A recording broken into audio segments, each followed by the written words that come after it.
السلام عليكم ورحمة الله وبركاته. ازيكم يا حبايب قلبي؟ اخباركم عاملين ايه؟ يا رب الكل يكون في افضل حال. حلقة جديدة معاكم النهارده، مكملين في سلسلة الفيديوهات القصيرة اللي وعدنا حضراتكم بيها. مكملين في سلسلة فيديوهات الاسماء، مكملين في آيات سورة البقرة. معانا الآيات النهارده بداية من كام؟ بداية من 99. ربنا عز وجل بيقول: أعوذ بالله السميع العليم من الشيطان الرجيم، بسم الله الرحمن الرحيم.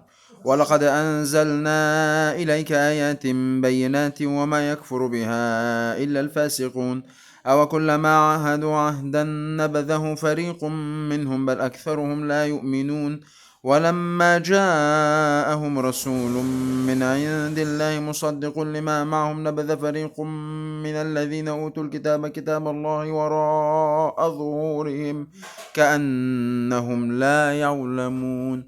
صدق الله العظيم. دي كانت آية النهارده. ندخل في حلقة النهارده على طول. لو كنت عاملة تركيبة يا دكتور أو طربوش وفي فراغ بدأ يبان ما بين الطربوشة واللثة، أعمل له إيه؟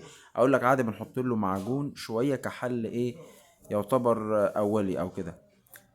المفروض يعني هو عادي ممكن يعني يستمر كحل دائم. هو المعجون بتحط معجون بيسد الفراغات دي كلها عشان ما يدخلش اكله يبدا يعمل ريحه وحشه، ويبدا ان هو ممكن يخلي الدروس اللي عليه التركيبه تسوس تاني وتضطر انك انت تعيد حشوها تاني لو كانت محشيه.